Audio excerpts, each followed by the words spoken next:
আজকে বাংলাদেশে যারা ভুয়া নেতৃত্ব দিবার চায় তারাই কোরআনের কথা শুনবার চায় না। কথা কন না কেন? আপনারা কি মনে করছেন আবু জেহেলের গুরু সব মরিছে?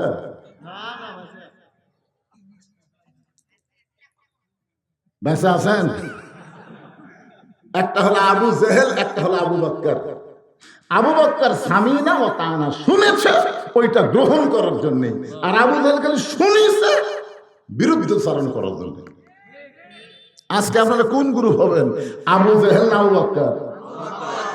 যালিকা কিতাবু লা রাইবা ফিহি হুদাল লিল, যদি আল্লাহ এখানে বলতো হুদাল লিন নাস,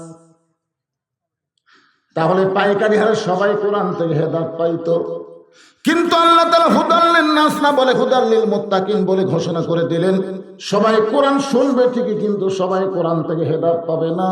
কোরআনের হেদায়েত নিতে গেলে মুত্তাকি হওয়া লাগবে। যেরকম আবু জেহেল সারা রাত কোরআন শুনছে, সারা রাত। আপনার তো বসার জায়গা পাচ্ছেন, ওর তো বসার টাইম নেই। ওই দাঁড়ায় দাঁড়ায় সারা রাত কোরআন তেলাওয়াত শুনছে। সকালবেলা গিয়া মিটিং এর মধ্যে বলেছে এত সুন্দর কোরআনের বাণী, রাতটা কোন দিক দিয়ে আমি বুঝবারই পারি না। যেরকম অনেকে বলছি এত ওয়াজ করলো রে, কখন যে 11টা বাজবে বুঝবারই পারিনি রে, ওই আর ফজরের নামাজও পড়েনি। আবু জেহেল যা ইও তাই, শোনে ঠিকই ধরে না, শোনে ঠিকই কথা কয় না, ধরে না। আবু জেহেল বলতেছে এত সুন্দর কোরআনের বাণী, রাতটা কোন দিক দিয়ে গেলে আমি বুঝবারই পারি না। তা আবু সুফিয়ান বলে, নেতা যে কোরআন শুনতে রাত কোন দিকে যায় বোঝা যায় না, সেই কোরআন ধরলে অসুবিধা কি? না শুনলেই যদি এত মজা হয় তাহলে ধরার মধ্যে। আবু জেহেল বলতেছে, আবু সুফিয়ান তুই আমার কাছে আয়। কাছে যে আছে কানের কাছে মুখ লাগায় বলতেছে, এই কোরআনকে যদি আমরা ধরি তাহলে আমাদের ভুয়া নেতৃত্ব চলবে না। আজকে বাংলাদেশে যারা ভুয়া নেতৃত্ব দিবার চায় তারাই কোরআনের কথা শুনবার চায় না। কথা কন না কেন? আপনারা কি মনে করছেন আবু জেহেলের গুরু সব মরিছে?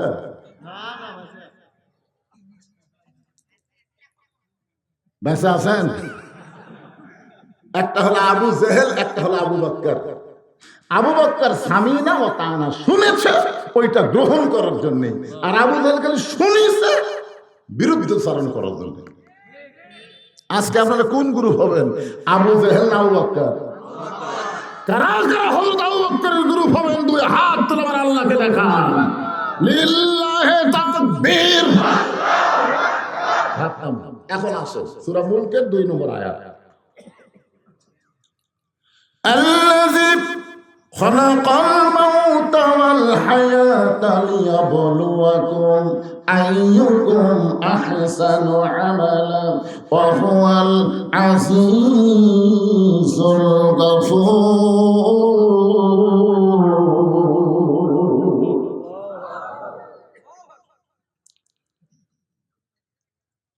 কোরআন শরীফের 29 পারার প্রথমে একটা সূরা আছে, নাম হলো সূরা মুলক।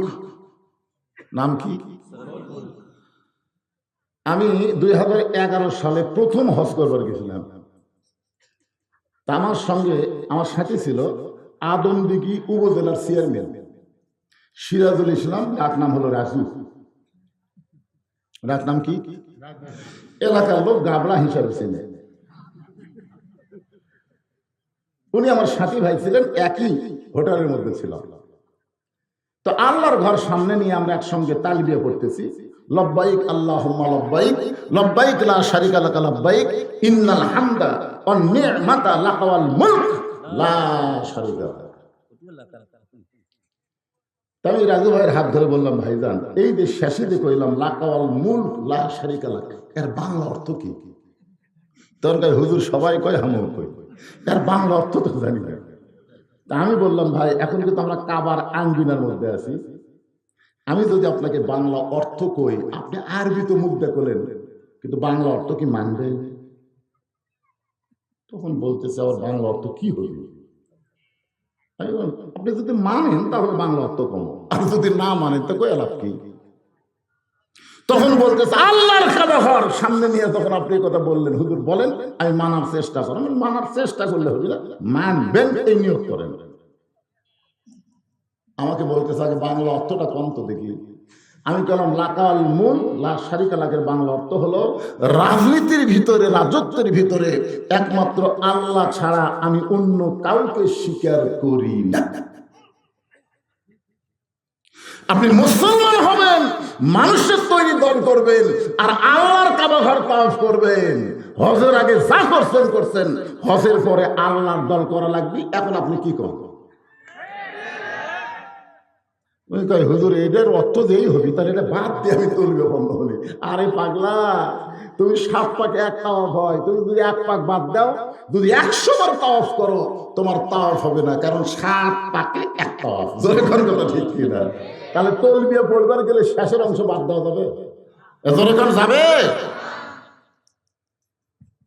মৃত্যু এবং হায়াতের স্রষ্টার নাম কি? আগে আয়াতের অর্থ করতেছি। লিয়াবলুয়াকুম, তোমাদের পরীক্ষা করা হবে, আইয়ুকুম আহসানু আমালা, সুন্দর আমল। সুন্দর আমলের পরীক্ষা করা হবে। মাইক আবার ভ্রমণ করতেছে। সুন্দর আমলের পরীক্ষা করবেন কে? আরো জোরে। এখন সুন্দর আমল যদি আমরা করতে চাই, আপনার বলেন তো সুন্দর একটা পরিবেশের দরকার আছে না নাই? সুন্দর একটা পরিবেশ যদি তৈরি করবার চাই, তাহলে সুন্দর একটা সমাজের দরকার আছে না নাই? সুন্দর একটা সমাজ যদি তৈরি করতে চাই, তাহলে সুন্দর একটা রাষ্ট্রের দরকার আছে না নাই? সুন্দর একটা রাষ্ট্র যদি গঠন করতে চাই, তাহলে মানুষের তৈরি করা সংবিধান দেওয়া হবে না, আমার আল্লাহর কোরআনের সংবিধান লাগবে।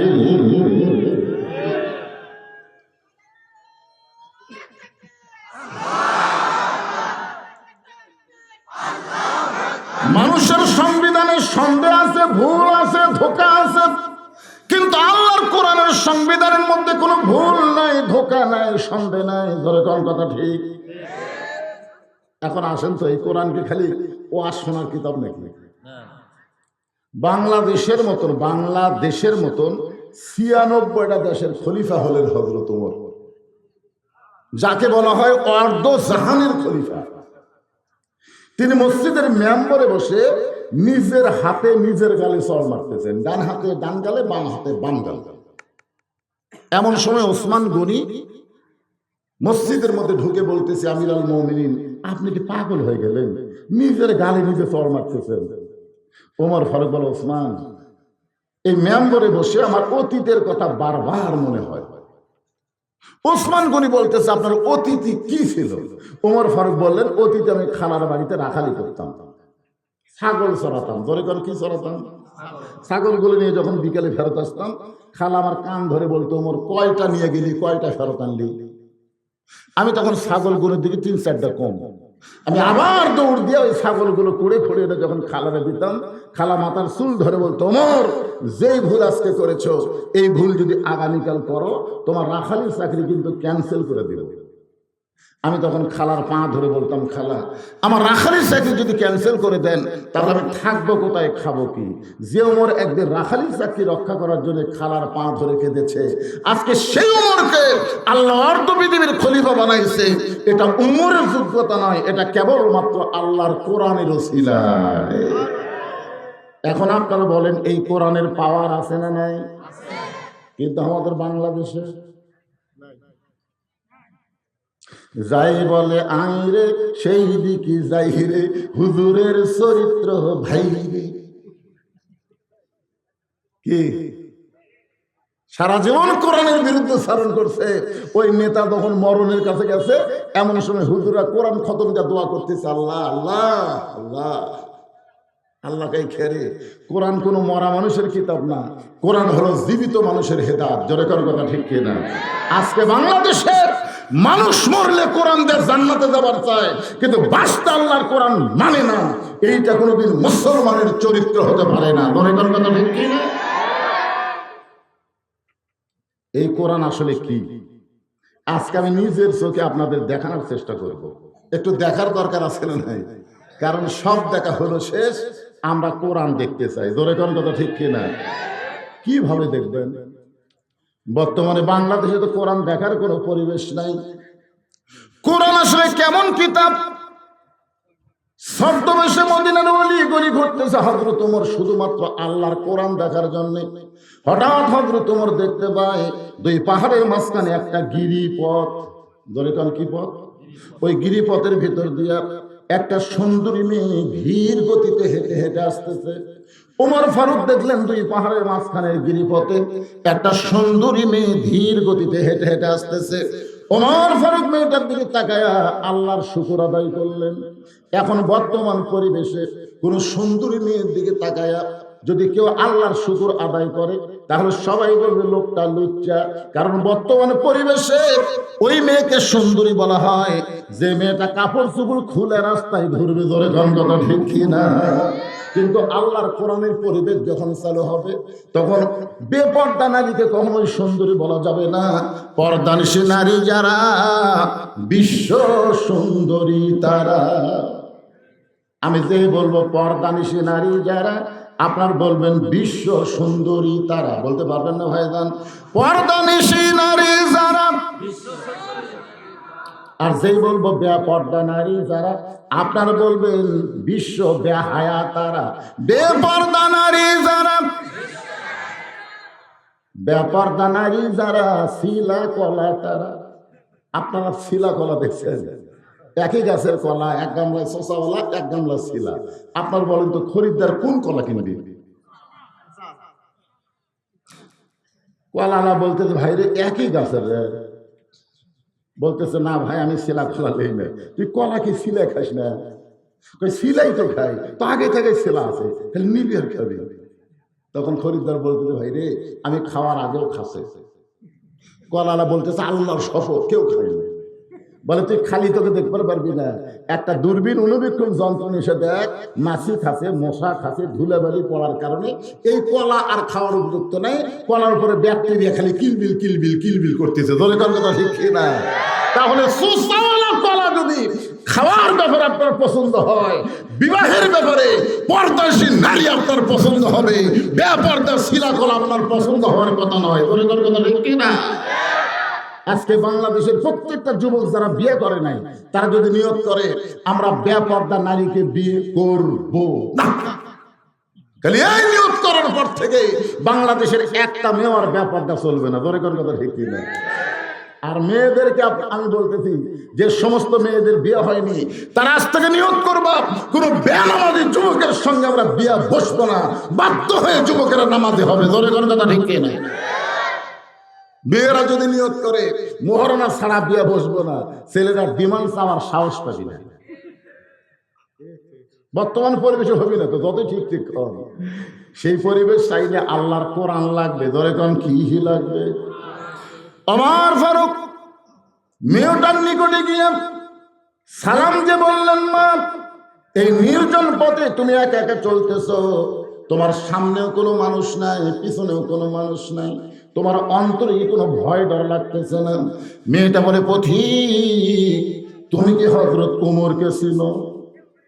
সাল্লাল্লাহু আলাইহি ওয়াসাল্লাম। ওই মেয়েটা ওমরকে লক্ষ্য করে বলতেছেন পথিক তুমি কি হযরত ওমরকে চেনো? ওমর যেদিন থেকে আল্লাহর কোরআন দিয়ে রাষ্ট্র চালায় সেদিন থেকে পৃথিবীর এক প্রান্ত থেকে আর এক প্রান্ত একটা মহিলা যাবে, ওই মহিলার কলিজায় কেবলমাত্র আল্লাহ ছাড়া অন্য কারো ভয় থাকবে না। আজকে আপনি বগুড়ার বাইতুর রহমান ওই মসজিদ কিন্তু তারেক জিয়ার একটা বড় ভূমিকা ছিল। জোরেকার কথা ঠিক কিনা? বগুড়ায় যেগুলো উন্নয়ন আগে হয়েছে তারেক জিয়ার সময়, যখন তার মা প্রধানমন্ত্রী ছিল ওই সময় হয়েছে, তারপরে তার কিছু হয়নি। তাহলে আপনি জোহরের নামাজ বাইতুর রহমান মসজিদে যদি সামনে কাতারে পড়ার নিয়ত করেন আর আপনার পায়ের মধ্যে যদি 2000 টাকার জুতা থাকে, আপনি চিন্তা করে দেখেন তো জুতা কি মসজিদ দরজা থবেন না হাতত নেবেন? কথা পায় না। যখনই জুতা হাতত নিয়েছেন তখন দুই কান্দে ফেরেশতা বলতেছে আল্লাহ এই বান্দা কার ভয়ে মসজিদে ঢুকতেছে? আল্লাহ বলতেছে আগে করছে চোরের ভয়, কারণ জুতা হাতত নিয়েছে কার ভয়? আল্লাহর ভয়। তাহলে বর্তমান সমাজে চোরের মশা নিতে পারতেছে। আপনারা বলেন তো, বাইতুর রহমান মসজিদে কমপক্ষে 500-700 মুসল্লি নামাজ পড়তেছে, আর জুতা চোর হলো মাত্র দুইজন জুতা চোর মসজিদের চারিধার ঘুরতেছে আর বলতেছে আমাকে ভয়। সব ভালো জুতা ভিতরে ঢুকছে, আমাকে ভয়। যেই সমাজে কোরআনের আইন চলে না, সেই সমাজে চোর, ডাকাত, বাটপার, সাদা বাস্তের মোশন বাড়ে। ধরে কোনো কথা ঠিক কথা বলে কি? দুই চোর বুকত খাওয়ার কা আমাকে ভয়ে। মুসলমান মসজিদের মধ্যে দোয়া পড়তেছেন ঢোকার সময়, আল্লাহুম্মা আফতাহলি আবওয়াব রাহমাতিক। মেয়েটা বলে পথিক, হযরত ওমর যেদিন থেকে আল্লাহর কোরআন দিয়ে রাষ্ট্র চালায়, সেদিন থেকে পৃথিবীর এক প্রান্ত থেকে আর একটা প্রান্তে একটা মহিলা যাবে, ওই মহিলার করে যায় কেবলমাত্র ভয় থাকবে কার? সেদিন ষোড়শী নির্জন পথে যাবে, কোনো জন কটু কথা কবে না, পথে আর প্রান্তরে সম্পদের মোহে পড়ে খুন আর রাহাজানি হবে না। সবাই আমার সঙ্গে বলবেন, যদি মেনে চলি কোরআন। বলেন, যদি মেনে চলি কোরআন আর রাসূলের বিধান, সকলেই শান্তিতে থাকবে। বাংলার আকাশে কলেমার পতাকা সেদিন দুলবে।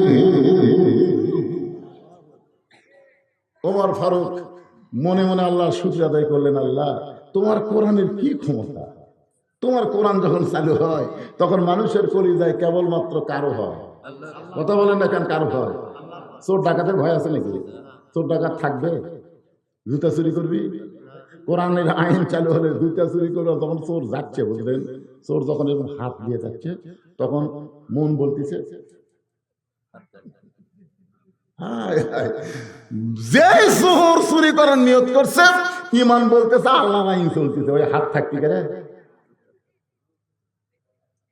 ওমর ফারুক বললেন, মা তুমি যে ধীর গতিতে চলতেছ, তোমার চলা দেখে মনে হয় তোমার ভিতরে কোনো দুঃখ লুকে আছে। তুমি হয়তো কোনো দুঃখী মেয়ে, তোমার চাল চলন তো দেখতেছি ধীর গতিতে তুমি হাঁটতেছো, আমার মনে হয় তোমার ভিতরে কোনো দুঃখ লুকে আছে। মেয়েটা বলতেছে, পথিক আসলে আমি একজন দুঃখী নারী, আজকে 6 দিন হলে হযরত ওমরকে আমি খুঁজতেছি। আমি আসলে একজন কি নারী? দুঃখী নারী। আজকে 6 দিন হলে হযরত ওমরকে আমি খুঁজতেছি। ওমর ফারুক বললেন, মা তুমি কি পাগলি নাকি? ওমর হচ্ছে অর্ধ জাহানের খলিফা। সে ওমরকে যদি খুঁজবার চাও, তাহলে সংসদ ভবনে যাও, গণভবনে যাও, রাষ্ট্রীয় ভবনে যাও। তুমি 2 পাহাড়ের মাঝখানে ওমরকে খুঁজতেছো। ওমর কি উঠ দুম্বা যে 2 পাহাড়ের মাঝখানে ওমরকে তুমি খুঁজতেছো? মেয়েটা বলে, পথিক আল্লাহর কোরআন দিয়ে যখন রাষ্ট্র চলবে, তখন নেতা খোঁজা লাগবে না, বরং নেতারাই দুঃখী মানুষকে খুঁজে বেড়াবে। আল্লাহর কোরআন দিয়ে যখন রাষ্ট্র চলবে, তখন কোনো গরিব মানুষ ধনীর বাড়িতে যাওয়া লাগবে না, বরং ধনীরাই গরিবের দরজায় দরজায় ঘুরবে।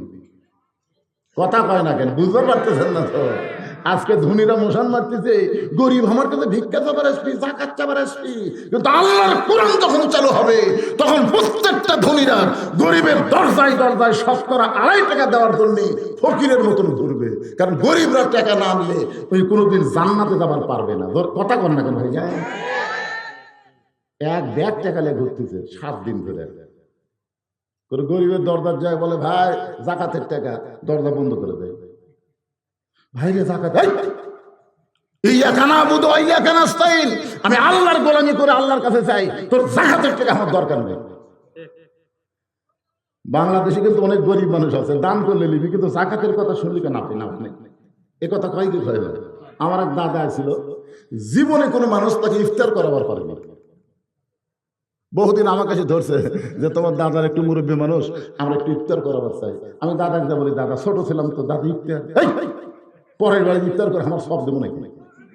দরকার হলে 1 খুরমা খেজুর খামো, পানি খেয়ে রোজা ভাঙরে, কিন্তু পরের বাড়িতে আমি ইফতার করবো না। আসলে কোনোদিনও করবো।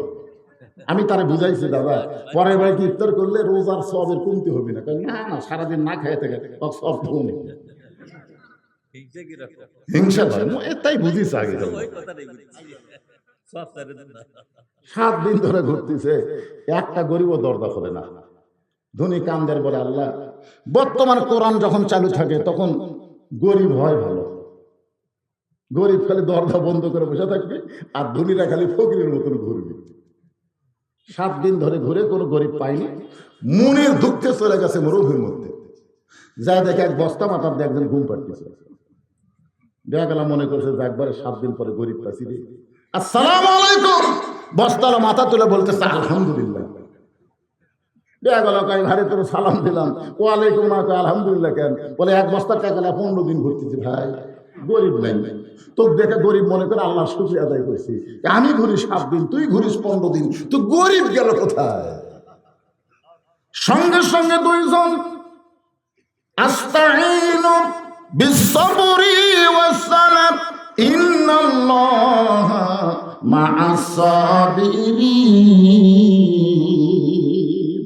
ধৈর্য আর নামাজ পড়ে আল্লাহর কাছে বলতেছে, আল্লাহ আমার এই ভাই ঘরে 15 দিন, আমি ঘুরি 7 দিন, জাকাতের টাকা নেওয়ার মতন কোনো মানুষ নাই, তাহলে গরিব গেল কোন জায়গায়?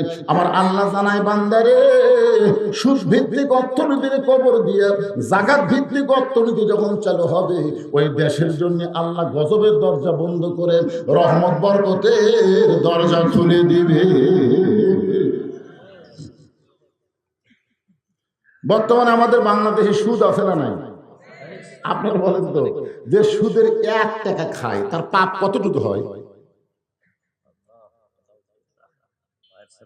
দেখছেন আমার সভাপতি সাহেব পাপের কথা না শুনে নাউজুবিল্লাহ নাউজুবিল্লাহ বলতেছে। আসলে সুদের 1 নম্বর পাপ হলো আল্লাহর সঙ্গে যুদ্ধ করা। সুদের সর্বনিম্ন পাপ রাসূল বলতে গিয়ে 3 বার মুখ ধরছে, 3 বার। সুদের সর্বনিম্ন পাপ এ কথা বলি রাসূল মুখ ধরে। সাহাবারা বললেন, ইয়া রাসূলুল্লাহ, আপনি সুদের সর্বনিম্ন পাপের কথা বলছেন, যা মুখ ধরতেছেন। রাসূল বলতেছে, বলতে আমার শরম লাগতেছে। সাহাবারা বললেন, হুজুর আপনি বলেন আমরা শুনবো। রাসূল বললেন, সুদের যে 1 টাকা খায়, নিজের মায়ের সঙ্গে, নিজের গর্ভধারিণী মায়ের সঙ্গে 42 বার জিনা করার গুনাহ।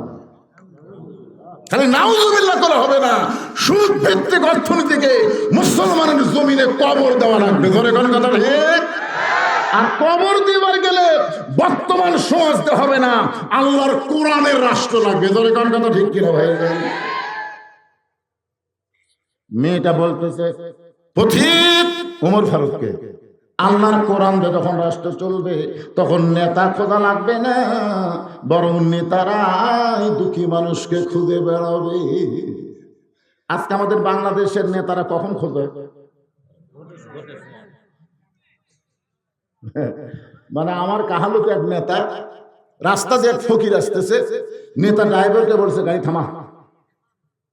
তো ড্রাইভার বলছে, স্যার কেউ তো নাই। বলে ওই যে আসতেছে। ড্রাইভার বলে ভিক্ষা করে খাই। আরে বাবলা, ভোটের আগে দে। গাড়ি ব্রেক করছে, নেতা গাড়ির থেকে নামে ফকিরের সালাম দেয়, আসসালামু আলাইকুম চাচা, আসসালামু আলাইকুম চাচা।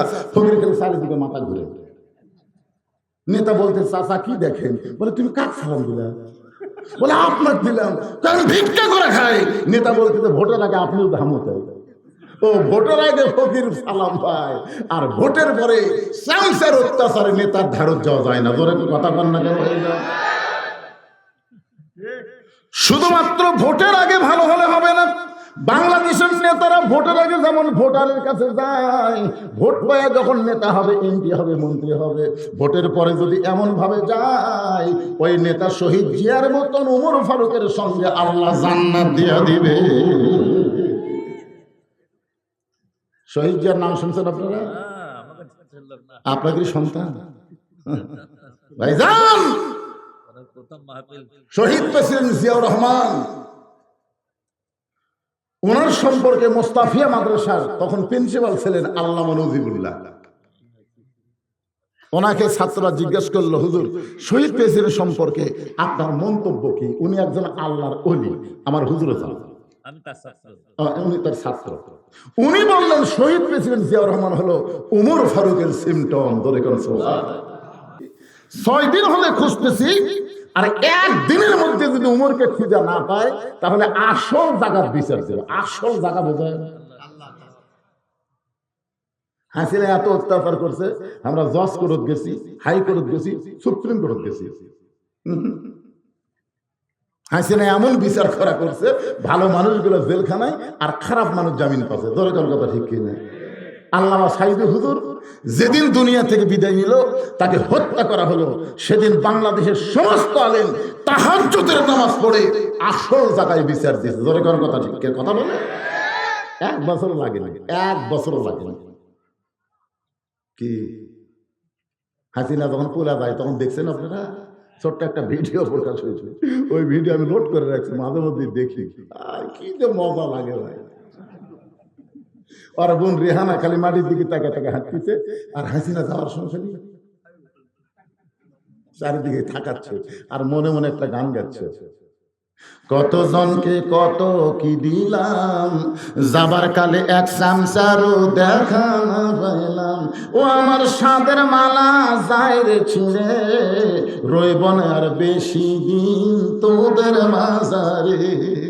এর একটা গান আছে না নাই? কত চামচা আছে তার, একটা চামচাও নেই। একটু মনোযোগ দিয়ে শুনবেন। মেয়েটা বলতেছে, 1 দিনের মধ্যে যদি হযরত ওমরকে আমি দেখতে না পাই, তাহলে আসল জায়গায় বিচার দেব। এমন সময় হযরত ওমর হাঁটু গেড়ে বসে মেয়েটার সামনে বলতেছে, মা তুমি যেই ওমরকে খুঁজতেছ, আমি হইলাম সেই ওমর। হাঁটু গেড়ে বসেছে, কারণ ওমর ফারুক যখন থেকে খেলাফতের দায়িত্ব পাইছে, তখন তিনি ঘোষণা করেছেন, ফোরাতের কোলে একটা কুকুর যদি না খেয়ে মারা যায়, আল্লাহ হাসরের ময়দানে ওমরকে ছাড়বে না। মেয়েটা কয়দিন খুঁজেছে? কয়দিন? 6 দিন হলে খুঁজেছে, আর 1 দিন। হাঁটু গেড়ে বসে বলতেছে, মা তুমি যেই ওমরকে খুঁজতেছো, আমি হইলাম সেই ওমর। সঙ্গে সঙ্গে মেয়েটা বলি, আমিরুল মুমিনিন, তাহলে আপনি একা একা চোরের মতন কেন ঘুরতেছেন? আপনার কি কোনো চামচা নাই? কি মনে করছেন এমপি? ওমর ফারুক কি এমপি, মন্ত্রী? বাংলাদেশের মতন দেশের মন্ত্রী, বাংলাদেশের মতন 96টা দেশের খলিফা, রাষ্ট্রনায়ক, চোরের মতন একা একা ঘুরতেছেন, আপনার কি কোনো চামচা নেই? ওমর ফারুক বললেন, মা চামচা পালবার গেলে যে টাকা লাগবে, সেই টাকাই তো আমার নাই, কারণ চামচা তো এমনি এমনি ঘুরবি না, টাকা লাগবে। ধরে কর কি লাগবে? জুমার দিনে হযরত ওমর মসজিদের মেম্বরে বসে খুতবা দিচ্ছেন। মেম্বরে দাঁড়িয়ে যখন খুতবা দিচ্ছেন, এমন সময় মাঝখান থেকে একজন দাঁড়িয়ে বলতেছে, আমিরুল মুমিনিন, আপনার খুতবা আমরা শুনবো না। ওমর ফারুক বললেন, আমার খুতবার মধ্যে দোষ কি? বলে, দোষ খুতবার মধ্যে না, দোষ হলো আপনার। ওমর ফারুক সুমকে বললেন, ভাই আমার কি দোষ? বলে, আমাদেরকে খাটো পাঞ্জাবি দিয়ে আপনি লম্বা জুব্বা করে খুতবা দিবেন? এই লম্বা জুব্বা কোথায় পাইলেন? যতক্ষণ না বলবেন ততক্ষণ আপনার খুতবা আমরা শুনবো না। হযরত ওমরের চোখ দিয়ে দর দর করে পানি পড়তেছে। এমন সময় আব্দুল্লাহ ইবনে ওমর, ওমর ফারুকের ছেলে, বাবার পাশে দাঁড়ায় বলতেছে, রে নবীর সাহাবীরা, তোমরা খাটো পাঞ্জাবি হলেও তো নতুন পোশাক পরে নামাজ পড়তে আইছো, কিন্তু আমার পরনে দেখো নতুন কোনো কাপড় নেই। ওসমান গনি বলতেছে, আব্দুল্লাহ, আজকে জুমার দিনে সবাই নতুন কাপড় পরলো, অথচ তুমি পুরাতন কাপড় কেন পরেছো? আব্দুল্লাহ বলতেছে, আমি যদি আজকে নতুন কাপড় পরতাম, তাহলে আমার বাবার জুব্বা লম্বা হতো না। সুবহানাল্লাহ কবেন না? তোমরা সবাই যখন ঘুমাও, আমার বাবা যেদিন থেকে মদিনার খেলাফতের দায়িত্ব পাইছে, সেদিন থেকে আমার বাবার চোখে ঘুম নাই। সবাই ঘুমায়, ওমর ফারুক ঘুমায় না। ওমর ফারুক কি করে না? ঘুমায় না। মানুষকে কেমন আছে নিজের চোখে দেখে, নিজের চোখে দেখে। মহাস্থান, বগুড়া 7 মাথা থেকে মহাস্থান কয় কিলো হয়? একজন বলেছে স্যার, শহীদ জিয়াকে একজন বলছে, স্যার মহাস্থানে আল্লাহর ওলি সুলতান বলখি ঘুমায় আছে। আমি তো ছোট থেকে জানি, চলো যাই। কি করে চলো যাই মানে মার মার করে হাঁটে হাঁটতেছে। বগুড়া 7 মাথা থেকে মহাস্থান যাচ্ছে হাঁটে হাঁটে। যাওয়ার সময় রাস্তায় কৃষক বুকের সঙ্গে চাপা ধরে। গোকুলের ওখানে মসজিদে আজান দিয়েছে, আসরের নামাজের আজান। পায়ের জুতা খুল, মসজিদের সামনে কাতারে সামিল হয়ে গেল। চামচারা কয়, কে রে ওযু? আরে পাগলা, উনি সর্ব অবস্থায় ওযু অবস্থায় থাকতেন। ধরে কোন সুবহানাল্লাহ। সাধারণ মানুষ পর্যন্ত তার বুকের মধ্যে জায়গা পাইছে। আমার এলাকায় খাল কাটবার গেছিল, ধরে কোন কি কাটবার, খাল কাটবার। ওরে বাবারে, কাদওয়ালা মাটি মাথা নিয়ে, যাকে বলা হয় রাখাল রাজা। ধরে কোন সুবহানাল্লাহ। এইগুলো চরিত্র পাইছে হযরত উমরের কাছ থেকে। যদি বডিগার্ড নিয়ে চলাফেরা করতো তাহলে চিটাগাঙ্গে তাকে এইভাবে হত্যা করতে পারতো না। ওমা ইয়াতাওয়াক্কাল আলাল্লাহি ফাহুয়া হাসবুহু, একমাত্র ভরসা করেছেন আল্লাহর উপর। ধরে করে সুবহানাল্লাহ। একটু মনোযোগ দিয়ে শুনবেন। ওমর ফারুক রাতের অন্ধকারে ঘুরতেছে, কে কেমন কোথায় কিভাবে আছে। হঠাৎ ওমর ফারুক দেখতে পায় একটা তাঁবুর ভিতরে, মরুভূমিতে একটা তাঁবুর ভিতরে ছোট্ট দুইটা বাচ্চা মা মা বলে কাঁদতেছে। আর মা বলতেছে, বাবা গোশত সিদ্ধ হলেই তোমাদের খাবার দেব, গোশত সিদ্ধ হলেই তোমাদের খাবার দেব। ওমর ফারুক চিন্তায় পড়ে গেল, এত গভীর রাত হয়ে গেছে, এখন পর্যন্ত গোশত সিদ্ধ হয় না। দুম্বার গোশত হলে বড় জোর 8 ঘন্টা লাগবে, উটের গোশত হলে বড় জোর 1 ঘন্টা লাগবে। এত গভীর রাত হয়ে যায়, এখন পর্যন্ত গোশত সিদ্ধ হয় না। এই মায়ের অন্তর কি দয়া নাই? সন্তান ক্ষুধার জ্বালায় কান্দে, আর মায়ের গোশত সিদ্ধ হয় না। ওমর ফারুক দূর থেকে দেখতে না পেয়ে এবার নিকটে গেলেন। মা, তোমার অন্তরে কি কোনো দয়া নাই? তোমার দুইটা বাচ্চা ক্ষুধার জ্বালায় কান্দে, এখন পর্যন্ত তোমার গোশত সিদ্ধ হয় না।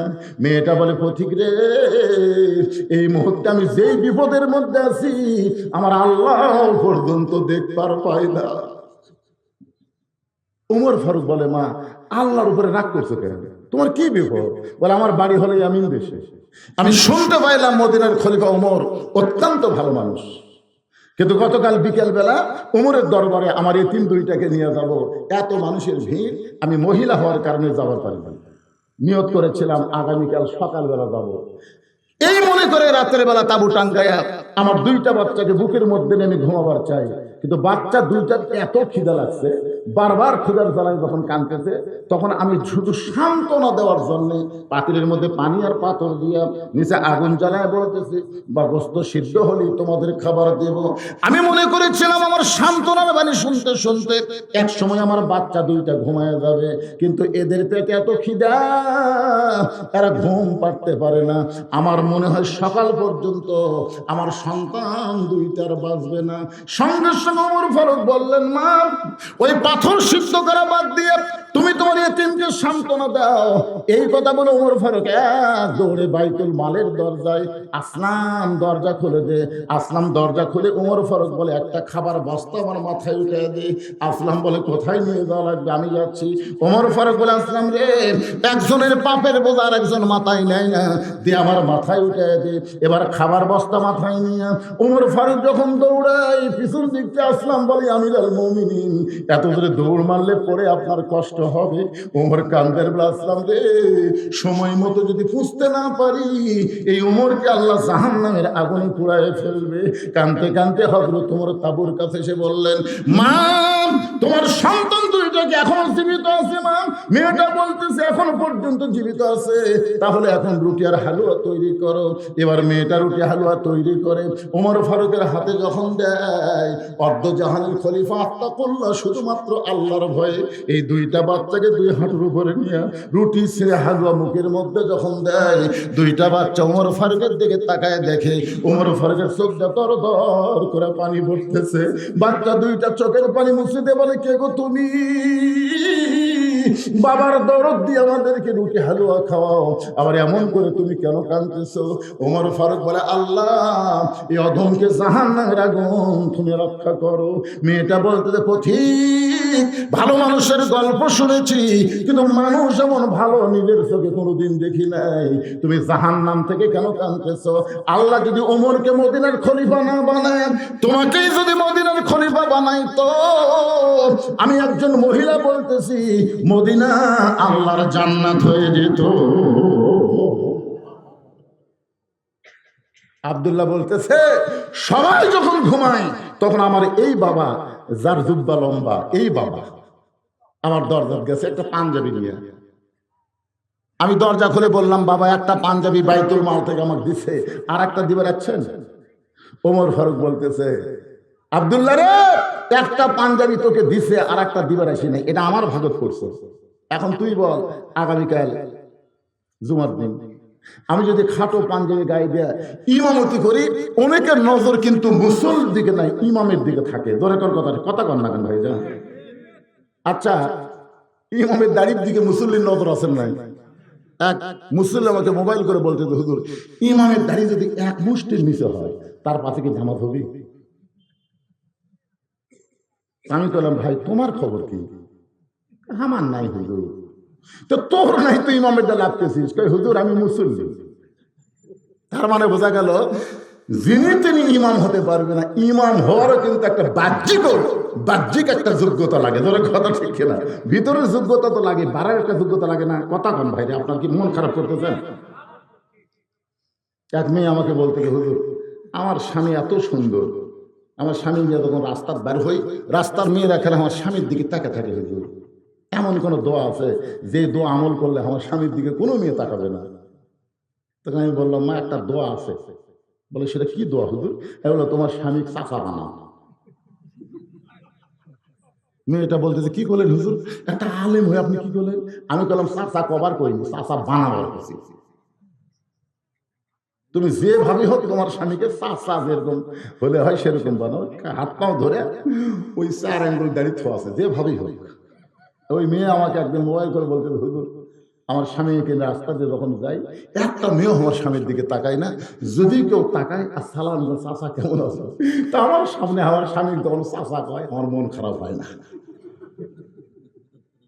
কিরে ভাইয়ের দলেরা, ভাই সারা জীবন ভাই থাকেন না, চাচা হওয়া লাগবে কি লাগবে না? ধরে লাগবে কি লাগবে না? দাড়িও কামাচ্ছে, মোসও কামাচ্ছে, একে দুটাই কামাচ্ছে। মাথার দিছে টুপি, ওই জাতীয় ইমাম মাথার কি দিছে? টুপি দিছে। বউ এখন কাছে টাকা বলতেছে, টুপি খুলে আমার কাছে আসেন। স্বামী কয়, কি হয়েছে? ড্রেসিং টেবিলের সামনে যাবো, চলেন। স্বামী স্ত্রী দুইজন ড্রেসিং টেবিলের সামনে যাবো। বউ বলতেছে, আল্লাহ যদি আমার মোজ দিত, আল্লাহ যদি আমার দাড়ি দিত। এই পাগলি, মেয়ে মানুষের কোনদিন দাড়ি মোছ হয়? বউকে, এই মরদ, পুরুষ মানুষ কোনদিন দাড়ি মোছ চাচা হয়? কি কোন মরদের একটা সাইজ কথা কর না কেন? মরদের একটা সাইজ নেই? ইমামতি করবার গেলে যদি সাইজ লাগে, পুরুষ মানুষের একটা সাইজ লাগবে। কথা কর। একটু মনোযোগ দিয়ে শোনেন। ওমর ফারুক বলে, আব্দুল্লাহ তোর পাঞ্জাবিটা আমাকে দান করে দে। আব্দুল্লাহ বলে, গভীর রাত্রে আমার কাপড়ের অংশ আমার বাবাকে দান করে দিলাম। বাবার কাপড় আমার কাপড় একত্র করে বাবা লম্বা জুব্বা বানায় খুতবা দেয়। এখন বলো, বাবার খুতবা শোনা যায় কিনা যায়? সমস্ত সাহাবীরা চিল্লায় বলে, আল্লাহর কোরআন দিয়ে যখন রাষ্ট্র চলবে, মুসলমান এমন ভালো মানুষকে নেতা হিসাবে দেখতে পাবে। ওমর ফারুক বললেন, মা তুমি যেভাবে আমাকে 6 দিন হলে খুঁজতেছ, তোমার চাল চলন দেখে মনে হচ্ছে তুমি একদম দুঃখী নারী। কি দুঃখ তোমার যে আমাকে আজকে 6 দিন হলে খুঁজতেছ? কি দুঃখ নিয়ে? মেয়েটা বলতেছে, আমির আল মুমিনিন, আমার জীবনের সবচাইতে বড় দুঃখ হলো, এই মনোযোগ দিয়ে শোনা লাগবে, লিয়াবলুয়াকুম আইয়ুকুম আহসানু আমালা, সুন্দর আমলের পরীক্ষা হবে। মেয়েটা বলতেছে, আমার জীবনের সবচাইতে বড় দুঃখ হলো, আমি 6 বছর বয়সে ঈমান গ্রহণ করছি। শুধু ঈমান গ্রহণ করার অপরাধে 12 বছর আমাকে জেলখানায় বন্দি জীবন কাটাতে হয়েছে। সকালবেলা 3টা করে চাবুক, বিকালবেলা 3টা করে চাবুক। আমার দেহের এমন কোনো জায়গা নাই যে জায়গায় চাবুকের আঘাত লাগে নাই। আপনারা কি খেয়াল করে শুনছেন? ঈমান গ্রহণ করার অপরাধে কয় বছর? জোরে বলেন, কয় বছর? আল্লামা সাইদি হুজুরের কোনো অপরাধ ছিল না, শুধু কোরআনের হক কথা বলার জন্য 13 বছর তাকে জেলখানায় বন্দি জীবন কাটাতে হয়েছে। জোরে বলেন, কথা ঠিক করে কথা বলে। কে কোন দল করে সেটা ভিন্ন না, সাইদি সাহেব সব দলের কাছে ভালো মানুষ। যারা একেবারে উতুল্লিম বাদা জালিকা জানিম, আমি আর বাংলা পাবো না, আরবিটা কোনো এরা ছাড়া বাংলা কলেজ, সব জায়গায় বাংলা কলেজ। না ভয়ের কথা বলতেছি না ভাই রে।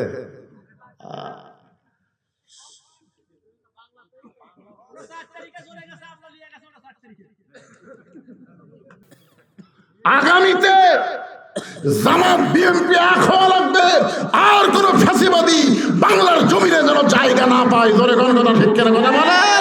কারা কারা রাজি? দুই হাত তুলে আমার আল্লাহকে দেখা।